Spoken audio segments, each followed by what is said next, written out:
I think there are a lot of people who are, fiscally conservative like I am, who say, well, my goal, as soon as the thing is over, is to get government the hell out of this as fast as humanly possible, since government obviously did a terrible job preparing for it. And then as I sort of believe the government is a giant lumbering idiot, and that doesn't mean you don't need a giant lumbering idiot every so often to intimidate people to stay in their homes, but it does mean that you want it out of a more nimble private sector as fast as possible. What does that entanglement look like coming out of this? So let's take bailouts, okay?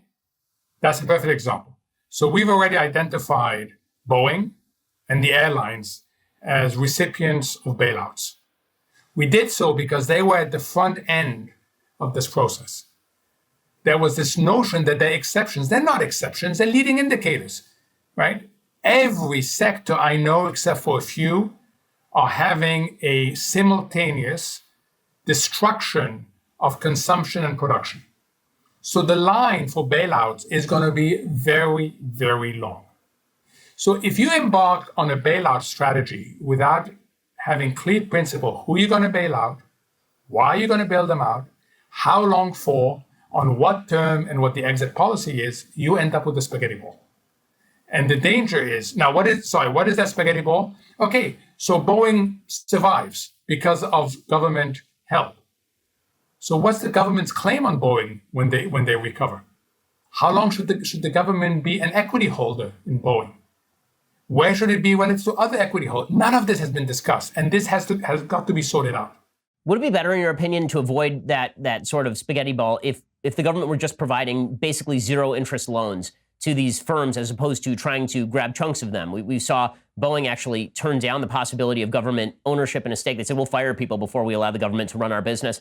If you're trying to encourage businesses to keep people employed, one of the questions I've had about the bill that Congress passed is the interference in how businesses are run. The idea that if you're a small business, that we're going to float you a loan specifically so you can maintain your employment base. But as you said, there is literally no market for your employees to cater to. So would it not be better for the government to provide zero interest loans to companies via banks that can assess risk, and then to just increase the unemployment insurance on the other side, so that we are not actually providing incentives for companies to keep people on the payrolls, and then the minute that this thing ends, fire everybody, which is presumably what will happen because the market is not going to recover simultaneously with the end of this pandemic. So they're trying to stop that by saying if you keep them on, some of your existing loans you're going to get are going to be forgiven. But you raise a critical point. If I was to play it again, you know what? The Monday morning quarterbacking is really tempting, but I've been in crisis management situations. You are making decisions with imperfect information, and you're making it up as you go along. And that's what happened with this $2 trillion package. And having a T ahead of the rest of it makes us really worry because that's a really large number. It was unthinkable just 3 months ago. Look, you raised two issues that I wish in the next phase, because there will be a next phase, implementation, we think about. One is incentive alignment. You talked about incentive alignments. It's really important to align public and private sector incentives. And the second one that is as important when you do this is behavioral science. Understand how people respond.